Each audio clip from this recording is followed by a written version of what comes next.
Ça fait très longtemps que je vous ai pas pris en vidéo et je suis content de vous retrouver pour un petit reading vlog. Alors de base je devais pas le faire sur ce livre, mais en fait j'ai un tournage samedi, je vous en dirai plus sûrement dans les prochaines semaines, mais vous l'aurez peut-être déjà vu d'ici là, et puis si c'est pas le cas je vous la mettrai en barre d'infos. Je ne sais pas trop quand elle va sortir. Bref, j'ai un tournage pour Brut, donc ça c'est quelque chose de très sympa, hein. Je suis très impatient de faire ce tournage, surtout que ça va être une table ronde avec quatre personnes de mon âge qui lisent des livres. Alors moi je suis plus SF, mais il y a aussi manga, historique et puis contemporain, je crois. Et en gros, on va discuter un peu des livres, de la littérature et du passe culture aussi. Si la vidéo est sortie, je vous la mettrai en barre d'infos. Et en fait, dans ce tournage, je dois parler d'Hyperion. En fait, on doit parler d'un de nos plus grands coups de cœur. Et moi, en SF, vous le savez, c'est Hyperion.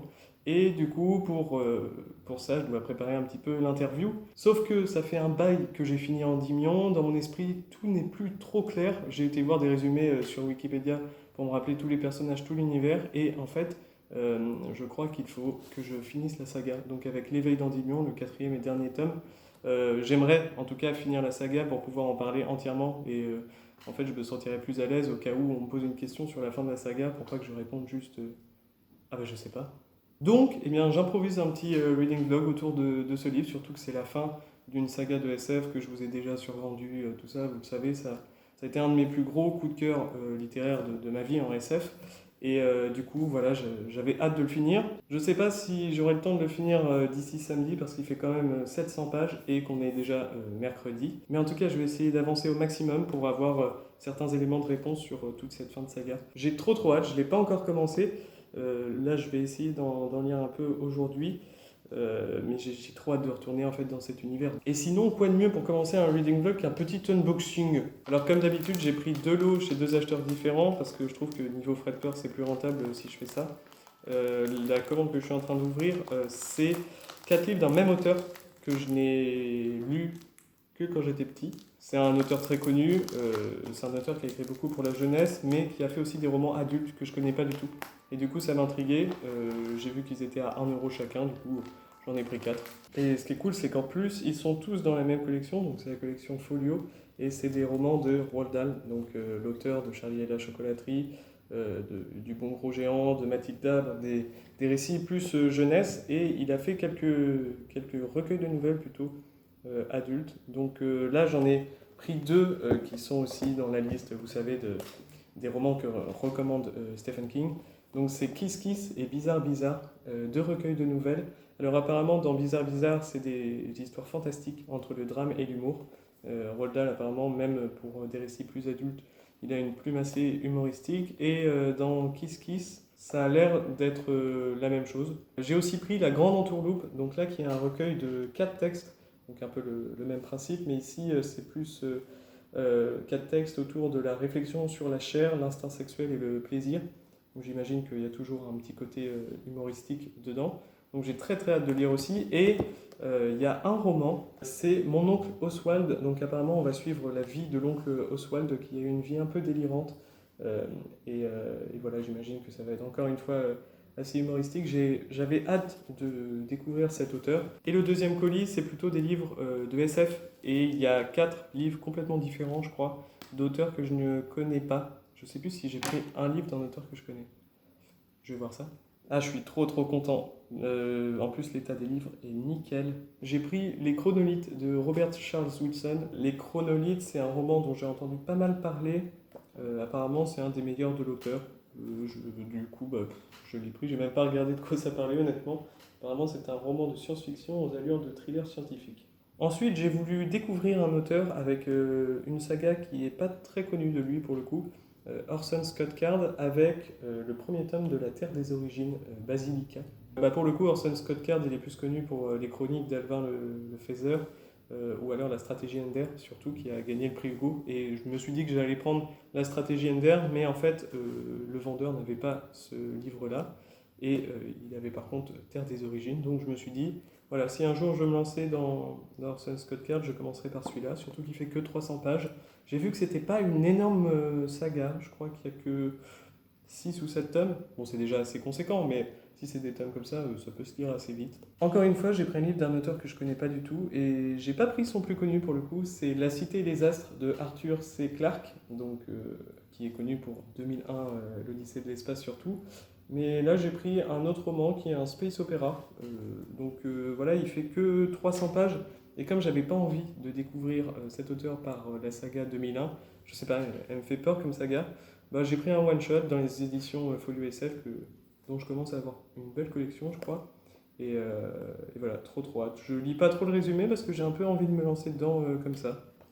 Il est assez court, ça pourra se lire assez vite quand j'en aurai envie. Et enfin, j'ai pris un roman de Kim Stanley Robinson. Cette autrice, je crois que c'est une autrice. Ah non, c'est un auteur. J'étais persuadé que c'était une femme. Mais du coup, cet auteur a gagné le prix Hugo pour deux de ces tomes de la saga Mars. Mars la verte, Mars la rouge, enfin des titres comme ça. Et moi, j'ai pas voulu commencer par une saga, j'ai voulu commencer par un one-shot. Bon, honnêtement, je savais pas qu'il faisait 1000 pages. Mais bref, c'est Chronique des années noires aux éditions Pocket. Alors le livre est presque neuf. On va suivre en gros 700 ans d'histoire réécrite. Par exemple, quelle aurait été l'histoire du monde si l'Europe chrétienne avait disparu au Moyen-Âge, ravagée par la peste?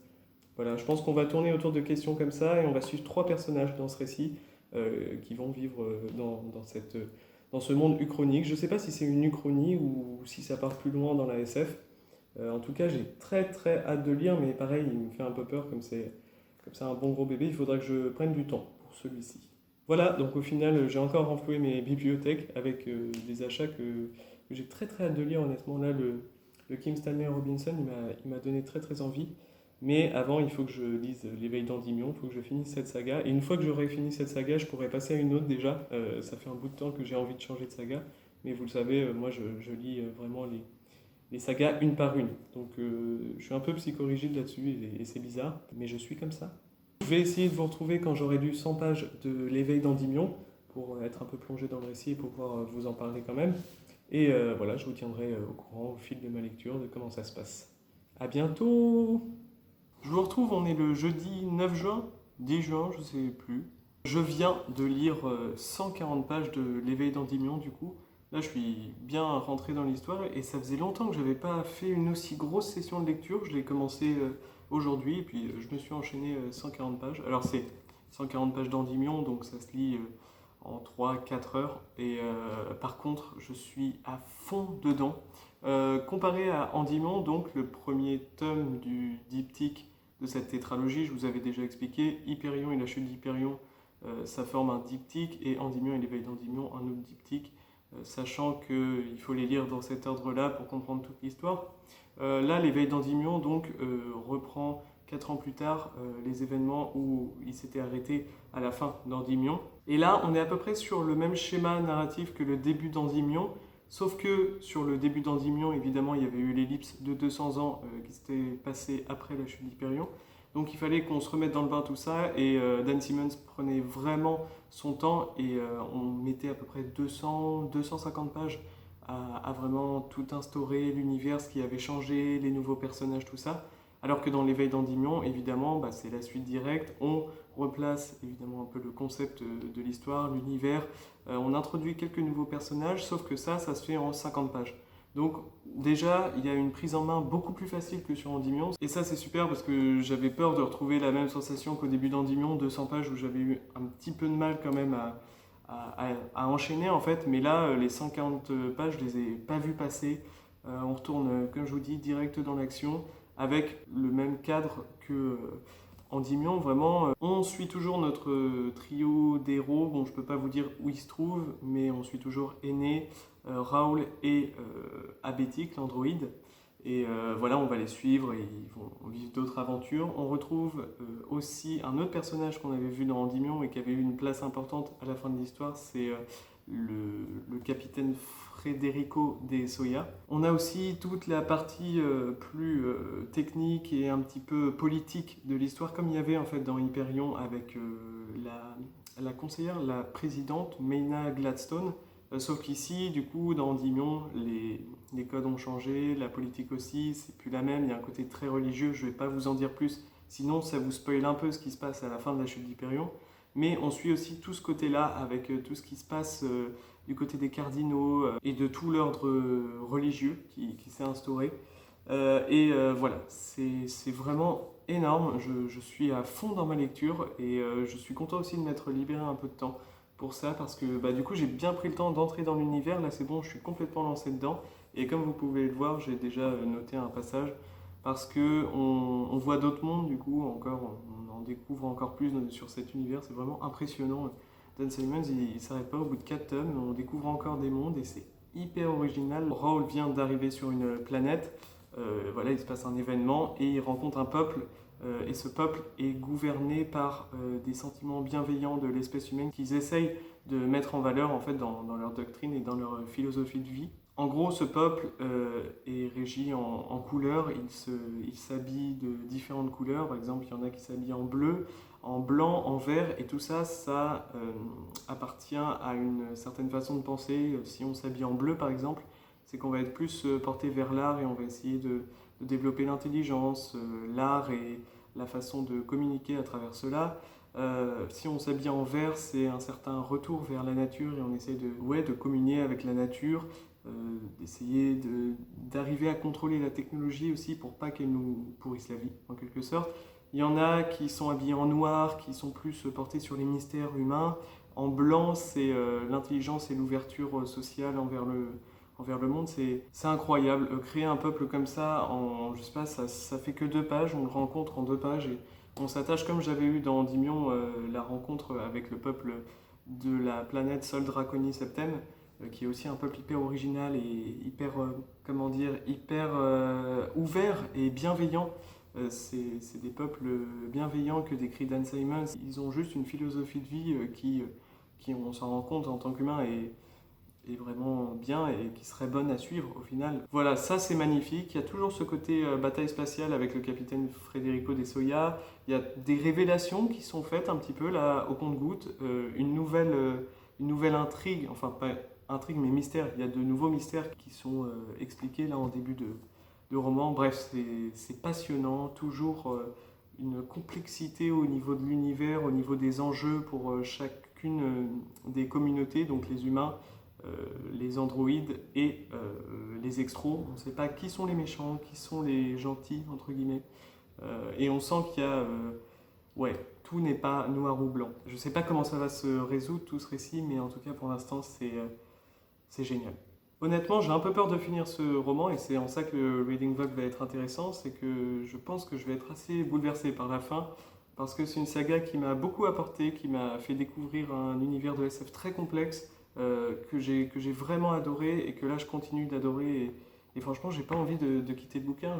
J'ai beau en avoir lu 140 pages en 3 heures, j'ai envie d'y retourner et d'en lire toujours plus. Donc voilà, je vais éviter de trop m'étendre parce que là le clip est déjà pas mal long. Je vous retrouve plus tard pour vous tenir au courant de mon avancée. Bon, on est le samedi 12 juin et la table ronde se tient dans 1 heure à peu près. Et je n'ai pas fini l'éveil d'Endymion.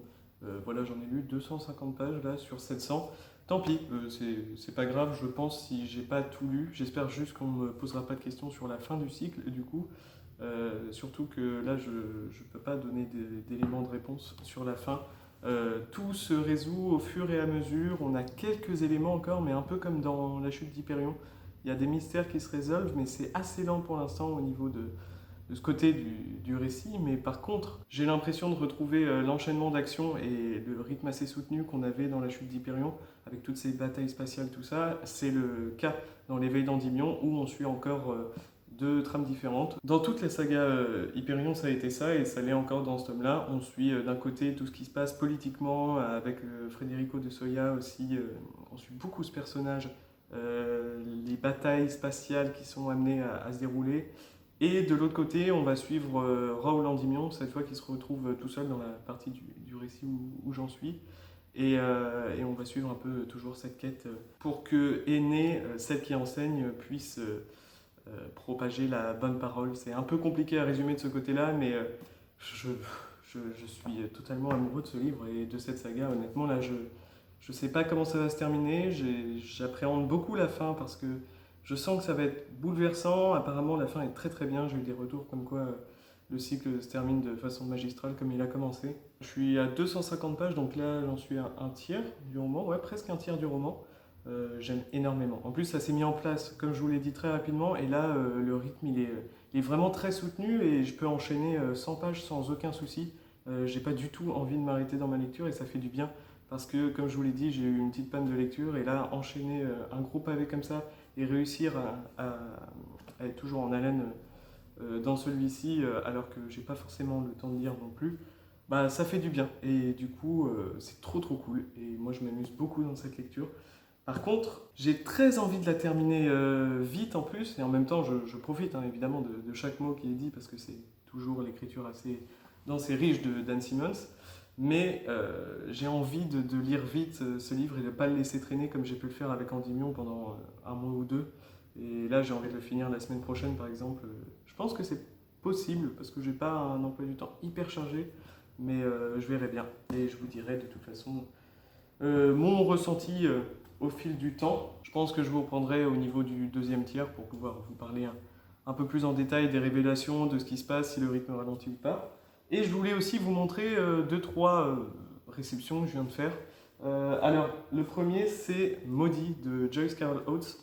Maudit, c'est un titre en fait de sa saga gothique, c'est comme ça qu'on l'appelle, qui contient 5 tomes, et je ne savais pas du tout, mais Maudit, en fait, c'est le 5e tome de cette saga. Donc, du coup, je ne sais pas trop ce que je vais faire. Apparemment, la saga peut se lire indépendamment, et ce tome a été publié en 2013, je crois, alors que c'est une saga qui, de base, je pense, devait être une trilogie, vu que le premier, deuxième et troisième tome ont été publiés à 2 ans d'intervalle. Ensuite, elle a écrit un 4e tome 10 ans plus tard, en 98. Et là, Maudit, ça a été sorti en 2013, donc je pense qu'elle revient sur toute cette saga gothique. Je ne sais pas trop ce que ça donne. Apparemment, c'est plutôt du fantastique, donc là encore, je suis assez surpris. J'ai hâte de découvrir Joyce Carol Oates, en fait, parce que j'ai vraiment l'impression qu'elle a exploré plein de genres différents. Et là, apparemment, Maudit, j'ai pas vu des très bonnes notes, mais je me dis, ça peut beaucoup me plaire quand même, parce que voilà, cette saga gothique, ça m'intrigue énormément. J'adore l'ambiance gothique de toute façon depuis que j'ai découvert Daphné du Maurier, et j'ai hâte de lire celui-ci, après avoir si ça se lit indépendamment ou pas. J'ai aussi trouvé mon deuxième roman dans la collection Gaël Master, c'est Le Témoin solitaire de William Boyle. Alors il me fait très très envie, mais encore une fois, apparemment c'est un deuxième tome. J'ai pas trop compris, le deuxième tome de Grave Seed. Je vous mettrai la couverture ici. Amy, de base, c'était une fêtarde, mais elle a renoncé à cette vie et elle est plutôt bercée dans une existence pieuse et rangée à Gravesend. Donc c'est Send, pas Seed. Donc apparemment c'est une ville. Et le premier tome se déroule peut-être dans la ville de Gravesend. Mais Amy, elle se débarrasse pas forcément de cette vie de fêtarde. Et un soir, cette amie prend en filature un homme louche qu'elle a croisé un peu plus tôt chez une vieille dame dont elle s'occupe. Et cet homme se retrouve poignardé dans la rue. Amy a vu le visage de l'assassin, mais elle ne l'a pas dénoncé, elle n'en a pas parlé. Donc elle est complice, évidemment. Et il va s'en suivre une histoire un peu louche, apparemment, où elle ne va pas pouvoir s'empêcher de traquer le tueur, quitte à risquer sa propre vie. J'ai vu que William Boyle écrivait un peu dans le style d'Harry Cruz, voilà, des auteurs plutôt policiers, et j'ai trop hâte de voir ce que ça va donner. Je ne sais pas si je dirais le premier tome avant, en tout cas il est très très court, et j'ai hâte de le lire, mais il faudrait que je lise d'abord l'autre Gaël Master que je vous ai déjà montré dans mon précédent book haul. Je suis tombé vraiment, je pense, amoureux de la plume, de l'imaginaire, du style de Charles Yu, un peu onirique, un peu bizarre, farfelu, drôle, et j'ai vraiment énormément apprécié cette petite nouvelle qui paye pas de mine. Honnêtement, je ne m'attendais pas à avoir un aussi gros coup de cœur, et en fait ça a été une vraie révélation. Du coup, je me suis dit, autant découvrir d'autres nouvelles de Charles Yu, et j'ai trouvé Pardon, s'il te plaît, merci, qui est son dernier recueil de nouvelles sorti en 2019. J'ai du mal à articuler, toujours aux éditions Aux Forges de Vulcain, et j'ai très très hâte de le lire. En fait, j'ai vu qu'il avait écrit peu de romans, et qu'à chaque fois, ils étaient bien notés et bien reçus. Notamment son premier roman, Guide de survie pour le voyage du temps amateur. Voilà, en fait, tout ce qu'il a écrit m'intrigue, et du coup, j'ai voulu commencer par celui-ci. Et là, je le feuillette, il y a des mises en page particulières. Je trouve vraiment sa plume géniale, je vous en reparlerai dans un update lecture. C'est tout pour moi, je vais vous laisser là, sinon le vlog va s'étendre sur des heures. Je pense que je vous retrouverai beaucoup plus loin dans la lecture de l'éveil d'Endymion pour que j'ai un peu plus de choses à dire et je vous laisse ici. Bon, encore une fois, ça fait longtemps que je vous ai pas repris. On est le lundi 21 juin et j'ai bien avancé dans l'éveil d'Endymion. Là, j'en suis aux 2 tiers. Avant de vous en parler, je voulais vous faire un petit haul. Il n'y aura pas de book haul, je pense, avant fin août parce que là, en fait, ce que je fais, c'est que évidemment, j'achète quelques livres, mais d'occasion et quand ils sont à très bas prix et qu'ils me font très très envie. Je pense que l'erreur que j'ai fait au début de mes achats livresques qui devenaient un peu plus spontanés, c'est que j'achetais des livres que j'avais pas forcément envie de lire tout de suite. Et je me disais que si je les achetais maintenant et que je les avais, bah, quand j'aurais envie de les lire, je pourrais les lire, ils sont tout de suite dans ma bibliothèque. Mais au final, là, j'ai une bibliothèque sacrément remplie et j'ai plein de livres à lire. Et ça sert à rien d'acheter comme ça. Mais maintenant, ce que je fais, c'est que j'achète quelques livres d'occasion qui, je sais, me font très très envie et que je pourrais lire tout de suite. Que dès que j'aurai fini ma lecture en cours, je pourrais directement enchaîner sur celle-ci, par exemple. Et c'est ce que j'ai fait là. Je me suis baladé récemment comme tout a réouvert. Et donc j'ai été à quelques librairies d'occasion et j'ai trouvé des petites pépites. Je vais vous en présenter quelques-unes. Mais avant tout ça, je voulais vous présenter un SP que j'ai reçu et que je suis trop content d'avoir reçu. C'est Vita Nostra de Marina et Sergei Diatchenko. C'est ça. Donc le premier tome des Métamorphoses. Les éditions La Talente me l'ont gentiment envoyé et je suis hyper content. Récemment, il y a eu la sortie du deuxième tome numérique. Et j'avais très très envie de découvrir, bah, depuis que Cornelius en a parlé, hein, je pense que c'est celui qui nous a le plus influencé sur ce livre. J'avais très très envie de le découvrir et en plus quand je l'ai demandé, l'attaché de presse m'a dit oui, pas de souci, je vous l'envoie. Donc trop trop cool. Pareil, c'est une lecture que là qui devrait pas tarder. J'ai beaucoup beaucoup de services presse et honnêtement ça me met une petite pression. J'ai envie de lire tous ces services presse pour être débarrassé après et quand j'en demande bah, pouvoir être légitime, quoi. Savoir que je peux le lire dans pas trop de temps. Et là, j'en ai, je pense, 20. Je pense que j'ai 20 services presse dans ma pile à lire. Et en fait, je trouve que c'est trop. Donc là, récemment, j'ai demandé que Vita Nostra. Je viens aussi d'envoyer un mail au livre de poche pour le deuxième tome d'un souvenir nommé Empire, qui s'appellera Une désolation nommée Paix. Parce que ça va sortir, je crois, le 15 septembre. Donc j'avais très très envie de l'avoir et je pense que je l'aurai qu'en août. Mais à part ça, je pense que je vais arrêter les services presse parce qu'il faut que je le lis et que je lise d'abord tous ceux qui m'ont été envoyés. Et ensuite, niveau occasion, j'avais envie de vous en montrer 4. Alors j'ai trouvé celui-ci, Un combat et autres récits de Patrick Suskind. Bah, vous l'avez vu dans un de mes updates lecture. J'avais beaucoup aimé Le Pigeon, il faut que je découvre Le Parfum, et quand je suis tombé sur ce petit recueil de 4 courts récits, bon, je l'ai pris, sachant qu'en plus les 4 récits font moins de 100 pages. Ça va être lu très très vite. D'ailleurs, je pense filmer dans pas longtemps un 7 jours 7 livres, un petit challenge pour faire baisser ma palle et pour lire un peu plus de livres. J'ai envie d'alterner les lectures en ce moment. Et comme j'avais beaucoup aimé cet auteur, bah, je ne me suis pas privé de le prendre. Ensuite, j'ai trouvé à Bouligné. Vous savez que j'aime beaucoup cette librairie d'occasion parce que des fois, on trouve des petites pépites insoupçonnées. Et là, pour le coup, je suis hyper heureux parce que j'ai retrouvé un Ray Bradbury. Donc cette fois, c'est À l'Ouest d'Octobre. À l'Ouest d'Octobre, en fait, c'est un livre qui est plus édité. Ouais, il est plus édité, je crois. Je ne le trouvais pas d'occasion ou alors dans des états vraiment pas bons. Et là, pour le coup, il est en grand format. Bon, la jaquette est très très laide, mais en fait, ce qu'il y a en dessous, c'est voilà, une reliure noire très simple. Donc je suis hyper content de l'avoir trouvé. À l'Ouest d'Octobre, c'est encore un recueil de nouvelles, comme d'habitude, chez Bradbury. Et voilà, bon, je crois que celui-ci a été écrit plus loin dans sa vie. Ensuite, c'est pareil, un livre que j'ai trouvé d'occasion, mais là je suis hyper content parce qu'il est dans un état nickel. J'ai une obsession envers un auteur depuis qu'on a organisé le challenge Prix Hugo avec Camelot Magicadou. Il a gagné plein de prix Hugo pour toutes ses nouvelles parce que je crois qu'il n'a pas écrit de roman, il a écrit que des nouvelles. On le voit partout, dans toutes les sélections, quasi chaque année, à un moment, on le voyait. Et on n'en parle pas du tout. Apparemment, c'est un grand maître de l'horreur, de la science-fiction. Et en fait, on n'en parle jamais. Je ne l'ai vu nulle part, en fait, cet auteur. Et c'est Harlan Ellison. Donc là, j'ai pris Dérapage, qui est un de ses derniers recueils de nouvelles. J'en ai 2 autres, ces 2 premiers, je crois.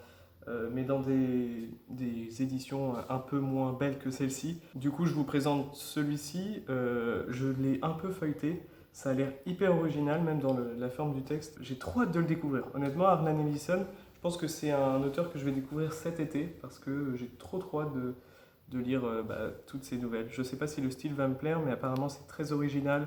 Et puis voilà, on n'en entend jamais parler, mais je pense que c'est une petite pépite oubliée. En dernier, eh bien, j'ai trouvé un roman qui est cette fois qui a beaucoup été recommandé par le Livre Ouvert.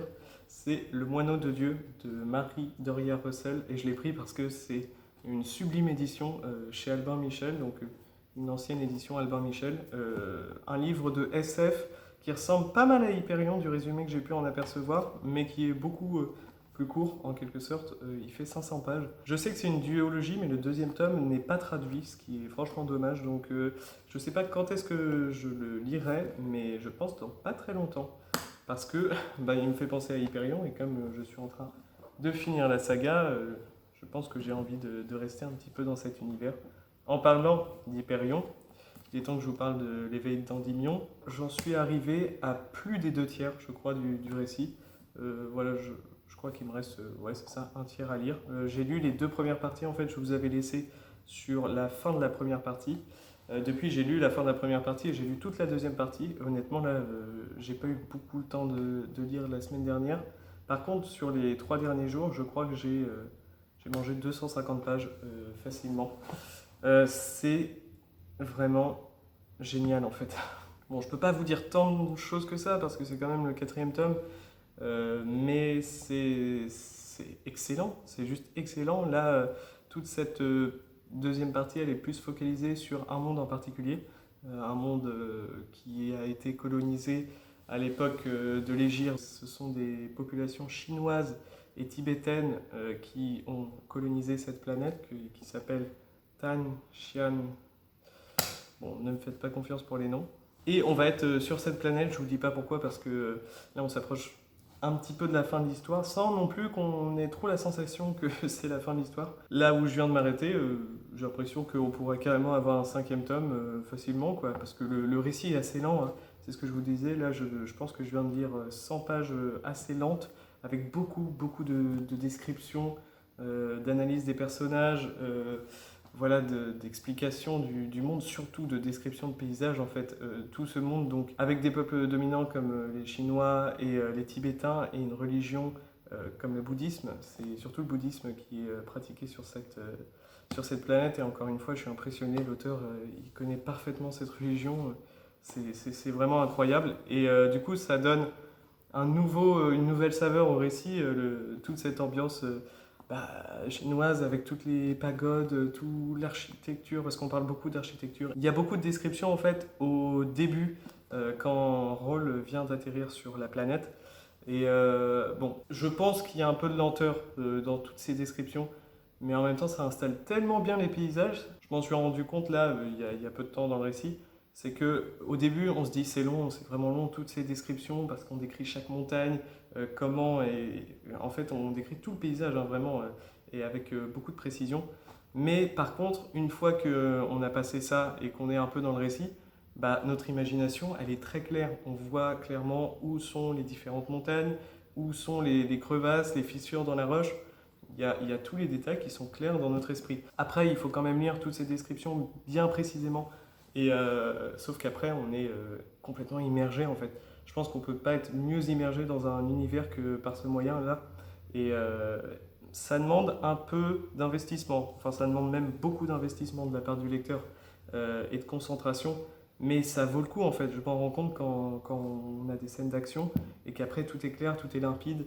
Dans cette deuxième partie, donc, on a aussi le Gritch qui apparaît à quelques moments. C'est pas l'élément essentiel du récit, mais je suis vraiment hypé par cet élément du récit. C'est toujours un personnage aussi mystérieux et je sais pas à quoi il sert. On sait toujours pas à quoi il sert dans cette partie du roman, mais il est tellement badass. Là, on a beaucoup plus d'explications de la part d'Aîné sur comment fonctionne le technocentre surtout, mais aussi sur un petit peu ce principe d'évolution qui va être la base du roman et qui est la base d'ailleurs de tout le récit, je me rends compte maintenant. Mais je crois que ça va se clôturer comme ça en fait, c'est sur ce principe d'évolution. Après, si on n'a pas lu le récit, ça spoile rien, je vous rassure, mais c'est trop bien. Là, je vais entamer la 3e partie en fait, Et on commence à avoir un semblant de fin qui se dessine, des personnages qui se regroupent, des croisements qui sont faits. Et là, c'est vraiment le bazar partout dans l'univers. La plume est toujours aussi riche. Comme je vous dis, c'est impressionnant. À un moment, on a une cérémonie, je sais pas, avec le Dalai Lama et toute une réception. Et en fait, c'est impressionnant de réalisme. Cette scène, on est plongé dans une ambiance. C'est un peu, ça me fait penser, bah tiens, je vous en ai parlé tout à l'heure, mais à Patrick Suskind, qui lui est plus dans la littérature blanche du coup, mais qui arrive à nous faire voir des saveurs, goûter des images. Enfin, vous voyez qu'on mélange les sens. Et là, Dan Simmons, j'ai l'impression qu'il fait un peu pareil avec son écriture, en tout cas dans Hyperion, parce que c'est le seul cycle que j'ai lu de lui. Mais j'ai l'impression qu'on est un peu tout le temps comme ça, en train de découvrir des sons, des odeurs, et puis évidemment des images.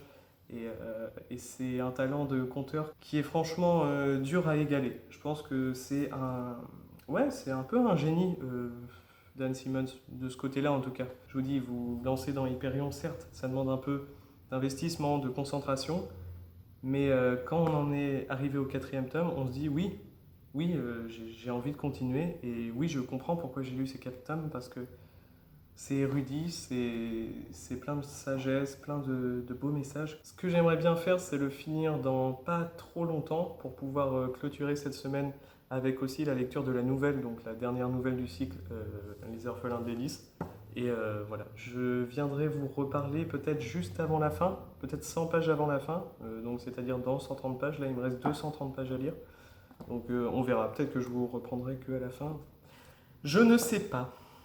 Bon, eh bien, je vous retrouve, on est le jeudi 24 juin. J'ai réussi à pas mal avancer là aujourd'hui, parce que j'ai lu 150 pages, je sais plus trop. Mais en gros, il me reste 70 pages à l'éveil d'Endymion. Alors là, on vient de finir toute l'histoire d'Endymion, en gros. On vient de clôturer le récit. C'est bon, il a posé le dernier point en récit. Le truc, c'est qu'il reste encore 70 pages. Donc je pense que ça va être 70 pages de révélations, parce que là, on a déjà eu quelques révélations, surtout le fonctionnement en fait, de l'univers, du technocentre, des extros aussi. Quels sont leurs buts, mais ça, les extros, on savait à peu près. Mais ça a été redéfini. Bref, il y a eu tout l'univers qui a été mis au clair. Et il y a encore plein de mystères qui ne sont pas trop résolus. Et je pense qu'on va avoir de grosses révélations. Je voulais vous reprendre juste avant ces 70 pages, parce que je pense que ça va être les 70 pages décisives. Je ne sais pas comment ça va se finir, j'ai trop hâte de tout lire et de voir comment on peut finir une saga aussi immense, aussi dense. Et j'ai trop hâte. Mais du coup, si je dois parler des 100 pages que je viens de lire, 150 pages, bah, je ne sais plus où je vous avais laissé, mais je crois que c'était encore sur le monde de Tin Shen. J'ai vraiment du mal. Oui, je pense qu'ils étaient en train de partir de ce monde-là, et depuis, il s'est passé pas mal de choses. Encore une fois, on a beaucoup de descriptions. Ce récit, c'est vraiment le récit d'un Odyssée. C'est lent, ça prend son temps, il y a beaucoup de descriptions, beaucoup de passages qui servent à rien, entre guillemets. Vous voyez des longues descriptions de moments passés à deux ou à plusieurs, mais ça nous plonge dans une ambiance en fait.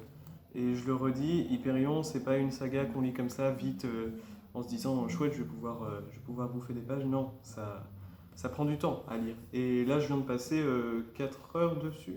Ouais, 4 heures dessus. Et c'était très sympa, mais voilà, c'est lent, il faut le savoir. Et moi, j'aime beaucoup cette lenteur, j'aime beaucoup la description, tout ça. Là, honnêtement, il n'y a pas eu trop de grosses révélations, ce qui fait que là, honnêtement, j'ai eu un petit peu l'impression que ça ralentissait sur toute cette fin. Mais j'ai hâte d'avoir les révélations, je pense qu'il va y en avoir pas mal. En tout cas, j'espère.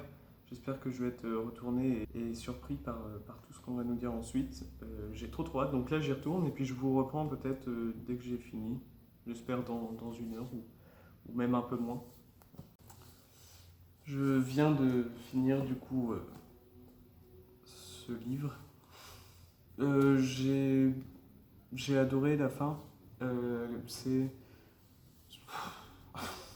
Je trouve que ce sont les 5 dernières pages qui sont vraiment puissantes émotionnellement. Même une phrase à la fin de l'avant-dernier chapitre qui m'a beaucoup ému. Voilà, bah, pendant ces 70 pages, on a plein de révélations. Effectivement, plein de révélations qui concernent beaucoup Rogue, et qui concernent évidemment l'avenir de tout cet univers. Mais c'est dans les 5 dernières pages que j'ai le plus eu un coup de poing émotionnel. Voilà, il y a la révélation finale en quelque sorte qui est, qui est vraiment forte. Après, c'est pas quelque chose qui va retourner tout ce qu'on a appris dans les 4 tomes. C'est plus quelque chose qu'on a appris dans ce dernier tome. Oh non, c'est hyper flou. En gros, la révélation dont je parle, c'est plus quelque chose qui concerne ce tome-ci. Et par contre, les autres révélations qu'on a eues dans les 70 pages et qui concernaient plutôt Raoul, ça concerne globalement le diptyque Endymion et l'éveil d'Endymion, mais aussi quelques détails sur Hyperion et la chute d'Hyperion, quelques petites références qu'il faut avoir encore en tête, notamment la fin. Mais je peux pas vous en parler parce que c'est du spoil encore une fois. J'ai passé un super moment avec ce livre. C'était incroyable et vraiment dense et génial. Et surtout, en fait, le principe de cette saga et ce pourquoi je pense qu'elle mérite à être autant connue, il y a plein de choses, mais c'est ultra immersif. C'est-à-dire que là, pendant, je sais pas, j'y ai passé 5 heures. 5 heures où j'étais totalement dans tous ces paysages, tous ces mondes, toutes les actions que les héros vivaient. C'est la plume de Dan Simmons qui fait ça aussi, mais il n'y a pas que la plume, il y a tout le reste, l'ambiance, les personnages, et puis les descriptions des mondes. Enfin, c'est hyper beau. Les relations, les messages, du coup, les messages sont vraiment des messages de paix et d'amour hein, que l'auteur veut divulguer avec toutes les révélations finales, avec tout ce qu'on nous dit depuis le début d'Endymion et même depuis le début d'Hyperion. On comprend beaucoup de choses, oui, sur Hyperion, je pense. Mais c'était vraiment incroyable. C'est une lecture, bah, je vous l'ai déjà dit quand j'ai lu le premier tome de la saga. Le premier tome en lui-même est une lecture qui va marquer ma vie de lecteur, mais en fait c'est toute la saga qui me marque moi et qui me donne beaucoup plus envie de découvrir des classiques de la SF et aussi et surtout la bibliographie de Dan Simmons parce que c'était incroyable, incroyable. J'ai pas vraiment de mots, enfin j'ai beaucoup de choses à dire sur ce livre, mais sur mon émotion et mon ressenti au final, je peux pas vraiment poser de mots. J'ai juste je suis abasourdi devant tant de talent en fait, tant de génie d'écriture. Après, honnêtement, si je dois dire un point négatif qu'on peut ressentir à la lecture de ce récit, c'est que c'est très long. En même temps, là, je viens d'enchaîner 200 pages. Et en fait, comme c'est très long, c'est très lent, au bout d'un moment, on peut se dire qu'il y a des longueurs et qu'on aurait pu occulter certaines parties du texte. C'est sûr qu'on aurait pu, enfin l'auteur aurait pu occulter certains passages, enlever des bouts qui étaient juste des descriptions pendant 4 pages. Mais au final, on n'aurait pas enfin, j'aurais pas ce ressenti à la fin de la lecture s'il n'y avait pas eu toutes ces descriptions. J'ai l'impression vraiment d'avoir voyagé, d'avoir vu des mondes, d'avoir vu des choses. C'est ce que je vous disais, c'est vraiment immersif. Et si on n'a pas ces moments de longueur où on prend plus le temps de décrire, je ne sais pas si on réussirait à être autant investi dans le récit. C'est paradoxal. Ça peut nous faire décrocher comme ça nous aide beaucoup à concevoir tout l'univers et tout l'ensemble de cette immense saga que Dan Simmons a créée. Je m'en suis rendu compte en finissant là, le livre, c'est qu'il y a déjà eu des révélations tout au long du roman. Et donc à la fin, il ne nous restait que quelques petits détails, et il y a même eu des belles surprises, mais ça se fait au compte-gouttes, c'est ce que je vous disais déjà pour Hyperion, la chute d'Hyperion et Endymion. C'est fou, c'est quand même fou parce que on part quand même sur des principes vachement compliqués en SF, même si on a déjà lu de la SF, ça reste assez tendu des fois, le concept de propulsion working, les vaisseaux Gédéon, il y a plein de trucs, il y a plein d'éléments qui sont hyper compliqués à saisir, mais en fait c'est tellement bien expliqué, c'est tellement bien décrit, d'où les longueurs, bah en fait on comprend tout, on visualise tout, et moi j'ai adoré passer du temps sur Patchem, Sol Draconis Septem, Hyperion, l'Ancienne Terre. C'est... Je ne peux pas en dire grand chose de plus que juste ça m'a marqué. Je vais essayer de faire une chronique écrite ce soir ou demain, mais Je sens que ça va me prendre du temps pour décrire tout ça. Et heureusement, la saga n'est pas entièrement finie. Il reste une nouvelle, donc, comme je vous l'avais dit, qui se trouve dans ce recueil de Robert Silverberg. C'est une anthologie qu'il a appelée Horizon lointain, qui est sortie au début des années 2000. Et en fait, c'est alors un recueil de nouvelles des plus grands auteurs de SF, comme Dan Simmons, David Brin, Orson Scott Card, Ursula K. Le Guin. Il a demandé à ses auteurs de revenir sur leur plus grande saga qu'ils aient écrite. Donc Ursula K. Le Guin, je crois que c'est le cycle de 1 que j'ai aussi à lire. Et il a demandé à ses auteurs donc, de revenir sur ces grandes sagas et d'écrire une nouvelle qui se passe après tous les événements qu'ils ont déjà créés dans les autres livres. Donc en fait là, avec Les Orphelins de l'Hélice, je pense que Dan Simmons va revenir sur ce peuple, donc le peuple de l'Hélice, et qu'il va décrire un petit peu tout ce qui s'est passé, je ne sais pas combien de temps, après la fin de l'éveil d'Endymion. Je vais essayer de lire ça dans pas très longtemps pour pouvoir vous en parler, pour clôturer le vlog avec cette nouvelle, et comme ça j'aurai totalement fini la saga. Et en même temps c'est dur parce que j'ai pas envie de quitter l'univers.